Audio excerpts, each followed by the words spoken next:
లేకపోతే ఎవరో సేరని నమ్మకం మాకు ఉంది. అలాగే మనకి ఈ సచివాలయం పైన కార్యక్రమం జరుగుతుంది. చేసిన మంచిని చెప్పుకోవాలి. ఎప్పుడైతే మనం చేసిన మంచిని చెప్పుకోలేకపోతాం అప్పుడే అపోజిషన్ కి మనం అనవసరంగా చేస్తున్నాం. మన ఎమ్మెల్యే గారు చాలా కష్టపడుతున్నారు, మీరందరూ కూడా కష్టపడుతున్నారు. ఆ కష్టపడిన దాన్ని ప్రజలకు చెప్పే బాధ్యత కూడా చేయడానికే మన నాయకులు ఈ డోర్ టు డోర్ ప్రోగ్రామ్ ఇప్పుడు పెట్టారు.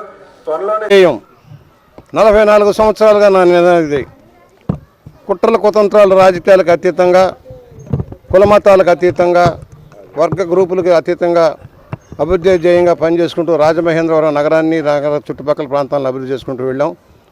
ఈ రోజున 2 సంవత్సరాల పరిపాలనా కాలంలో ఎన్డీఏ కూటమి పరిపాలనలో అభివృద్ధి సంక్షేమాన్ని మిళితం చేసుకుంటూ ముందుకు సాగాం.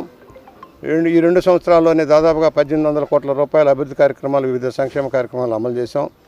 ఇవాళ శాంక్షన్ అన్నీ కూడా పూర్తి అయ్యేటప్పటికి ఈ ప్రాంతంలో మంచినీటి సమస్య లేకుండా చేయటం, అలాగే రోడ్లు కానీ, కాలువలు కానీ, కలవట్లు కానీ కంప్లీట్ చేసే యథేచ్ఛగా ముందుకు సాగుతూ ఉన్నాం. ఇవాళ ప్రజాప్రభుత్వం ఇది. ఎన్డీఏ కూటమి తరఫున మోడీ గారి సహకారంతో చంద్రబాబు గారు, లోకేష్ గారు, పవన్ కళ్యాణ్ గారు కలిసి అభివృద్ధిలో ముందుకు తీసుకెళ్తున్నారు. లక్షల కోట్ల రూపాయల పెట్టుబడులు వస్తున్నాయి. 20 లక్షల ఉద్యోగాల కల్పన ధ్యేయంగా ముందుకు సాగుతున్నాం. ఇవాళ చెప్పినవన్నీ అమలు చేస్తున్నాం, చెప్పినవి కూడా అమలు చేసుకుంటూ వెళ్తున్నాం. వివిధ సామాజిక వర్గాలకు న్యాయం చేసే రీతిలో ఇవాళ వివిధ మతాలకి సంరక్షణ చేసుకుంటూ ముందుకు సాగుతున్నాం. వివిధ వర్గాలకు ప్రయోజనం కలిగించేలాగా బడుగు బలహీన వర్గాలకు అభ్యున్నతి కోసం కృషి చేస్తుంది ప్రభుత్వం. పేదరిక నిర్మూలన లక్ష్యంగా ముందుకు సాగుతున్నాం. నేను ఈ ప్రాంత అభివృద్ధి కోసం ప్రత్యేక దృష్టి పెట్టాం. ఇవాళ రూరల్ మండలంలో ప్రత్యక్ష ఎన్నికలు లేని ఫలితంగా కొన్ని ఇబ్బందులు ఉన్నాయి. 15th ఫైనాన్స్ లేకపోవడం, స్టాంప్ డ్యూటీ రాకపోవడం శాపంగా మారింది. అయినా కూడా ఉన్న దాంట్లో నిధులు సమీకరించి రుణ గ్రాంట్లు కానీ, లేకపోతే వివిధ గ్రాంట్ ఎంఎన్ఆర్జీస్ కానీ తెచ్చి అభివృద్ధి పందాల ముందుకు సాగుతున్నాం. ఈ కొంతమూరులోనే 12 కోట్ల రూపాయల పనులు ఇవాళ నడుస్తున్నాయి.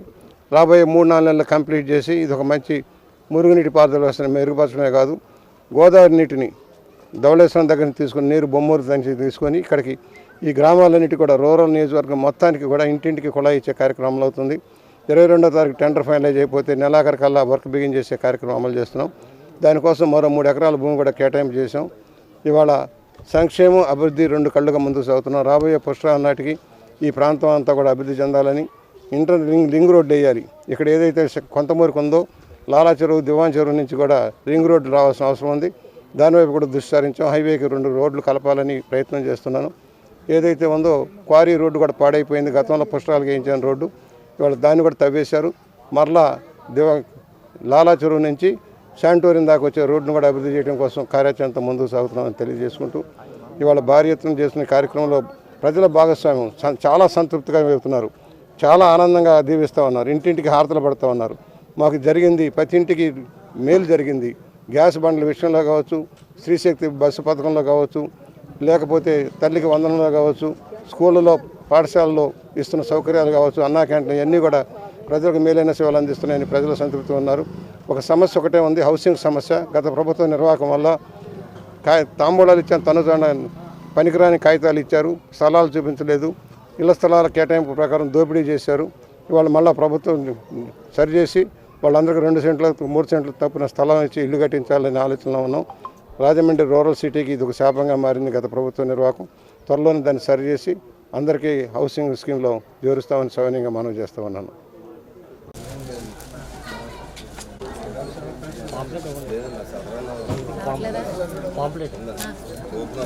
పథకాలు మరి వివరించినట్టు అలాగే ఒక ఆమెను పిలిచేవాడు.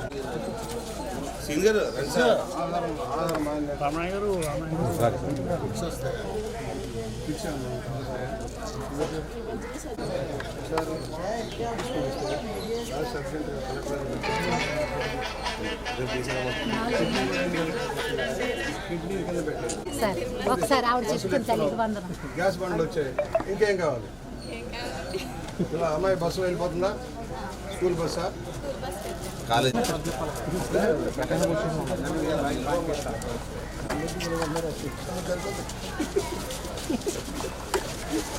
80 ఇల్లు తిరగాల ఇప్పుడు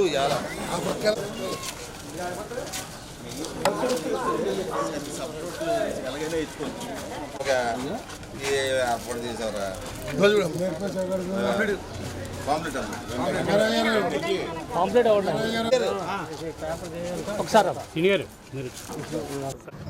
ముఖ్యంగా ఈ ఇంటింటికి కార్యక్రమం అన్నది మంచి విజయవంతంగా సాగుతుంది. సౌదరి గారు ఆధ్వర్యంలో ఈరోజు స్టార్ట్ చేసాం. ఇక్కడ నుంచి 10 డోర్ తిరిగి అంటే కాలుమూరు పంచాయతీ అంతా కూడా ఇంటింటి తిరిగి కార్యక్రమం చేస్తాం. ఆయన ఇచ్చిన నిధులని కానీ నారా చంద్రబాబు నాయుడు గారు చేసిన అభివృద్ధిని, లోకేష్ గారు, పవన్ కళ్యాణ్ గారు చేసిన అభివృద్ధిని అంతా తెలియపరుచుకుంటూ వాళ్ళు ఇచ్చిన హామీలు కానీ అది అన్నీ కూడా ప్రజలకు తెలియపరుచుకుంటూ 10 డోర్ తిరుగుతూ ఉంటాం చేస్తాం. ఈ చేసిన కార్యక్రమాలు ఎందుకంటే పెద్ద ఆయన అన్ని కార్యక్రమాలు మాకు 12 కోట్ల వర్కులు ఇచ్చాడు. ఈ వర్కులు కూడా పుసరాల ముందు గోదావరి వాటర్ కానీ వర్కులు కానీ ఇవన్నీ డ్రైనేజ్ సిస్టమ్ కానీ మొత్తం అంతా క్లియర్ చేసుకుని ముందుకు వెళ్తూ ఉంటాం. లోకల్ ఎలక్షన్లో వస్తే అతనికి ఒక విజయంగా సాధించి అందగా చేతిలో పెడతానని మాడుతూ సెలవు తీసుకున్నాం.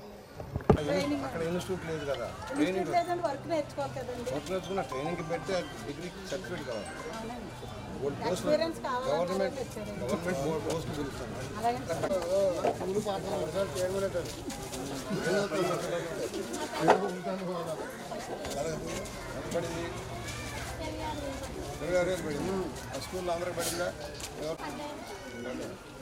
మరి స్ట్రెంత్ పెరగాలి. మీ స్కూల్ తక్కువ 157 కదా. 240 మంది ఉండాలి. బాగానే ఉందా? మధ్యాహ్నం భోజనం బాగుందా? గ్యాస్ బండ్లు వచ్చాయి. పాంప్లెట్ స్కూల్లో మంచిగా ఉన్నాయి. టాయిలెట్లు కావాలంట. అసలు లేవు టాయిలెట్లు. కొన్ని ఉన్నాయండి. ఒక కడతాను.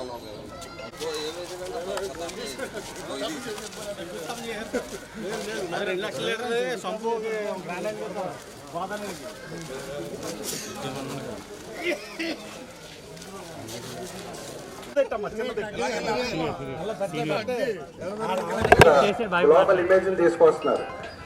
వాళ్ళందరూ కష్టపడుతున్నారు. మన నాయకులు సీఎం కష్టపడుతున్నారు, మన డిప్యూటీ సీఎం కష్టపడుతున్నారు, నారా లోకేష్ గారు కష్టపడుతున్నారు. మన గౌరవ ఎమ్మెల్యే ఎంత వయసులో కూడా రోజు నియోజకవర్గంలో ఎవరికి ఏ ఇబ్బంది ఉంది అలా అని ప్రతి విషయాన్ని కూడా తెలుసుకుని ఆయన చేయగలిగింది ప్రతిరోజు కనీసం 8 నుంచి 12 గంటలు ఆయన మన నియోజకవర్గం కష్టపడుతున్నారు. అలాంటప్పుడు మన బాధ్యతగా మనం చేసిన మంచిని ప్రతి ఇంటికి తీసుకెళ్ళి, మన ప్రభుత్వం చేసిన మంచిని, మన కూటమి ప్రభుత్వం చేసిన మంచిని ప్రతి ఇంటికి తీసుకెళ్ళి చెప్పే బాధ్యత మనందరిపైన ఉంది. ఈ డోర్ టు డోర్ క్యాంపెయిన్లో క్లుప్తంగా మన ప్రభుత్వం చేసిన మంచిని ఈ పాంప్లెట్లో పొందుపరుచున్నారు. అదేవిధంగా మన ఎమ్మెల్యే గారు మన నియోజకవర్గాన్ని చేసిన మంచి కూడా రేపటిలోపు అందరికీ కూడా చేరతాయి. అందులో చాలా క్లియర్గా ఏ డిపార్ట్మెంట్లో మన ఎమ్మెల్యే గారికి మనకు అభివృద్ధి తీసుకొచ్చారు, మన నియోజకవర్గానికి ఏ విభాగాల్లో ఎలా సంక్షేమం అందిందనేది క్లియర్గా పాంప్లెట్ రూపంలో ఉంటుంది. నాయకులుగా, కార్యకర్తలుగా, శ్రేయభిలాషులుగా మనందరిపైన బాధ్యత ఏంటంటే ఫస్ట్ ఎమ్మెల్యే గారు చెప్పే సబ్జెక్ట్ని మనందరం కూడా గ్రహించాలి.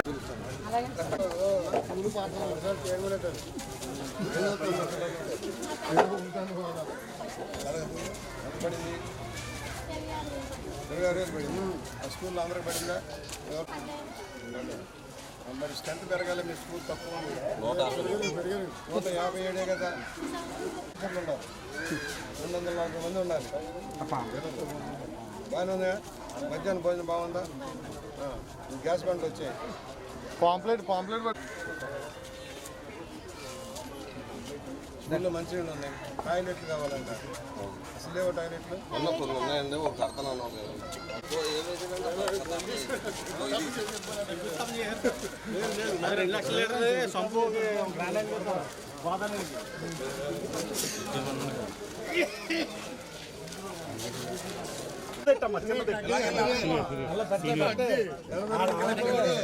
పెన్షన్ వస్తుందా?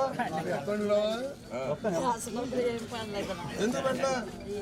సీను అడుగు. స్తంభలే పడక క్యాన్సర్ అయినా వేయించు. కళ్ళ దూరం వేయించు. ఏళ్ళు కొత్త వేయించాలా?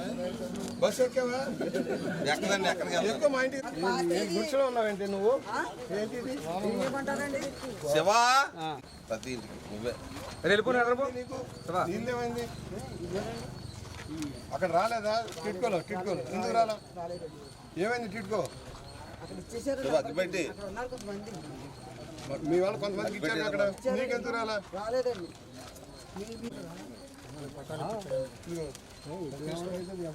రేపు వస్తాం. అది దమ్మ వచ్చాం పద రామ్ రామ్ వివరాలు చూసా ఎన్నో క్లాసు ఏ క్లాస్ అమ్మా ఎన్నో క్లాసు ప్రతిభా స్కూల్ అంటే నర్సరీ అని చెప్పాలి. ప్రతిభా నర్సరీయా ప్రతిభా స్కూల్ అండి సార్ అది డ్రింకింగ్ వాటర్ కొంచెం చూడండి సార్. ఇది పక్కనే సంపు అందుకనే అమ్మా ఇల్లు ఇప్పుడు రోడ్డు ఆటం అంతే మనకి మళ్ళీ పుస్తకం వచ్చేటప్పుడు గోదావరి నీళ్ళే ఉంటాయి. ఇప్పుడు సంపు కట్టేస్తాం ఇది ఇప్పుడు ఒక నెలలో కంప్లీట్ చేస్తాం.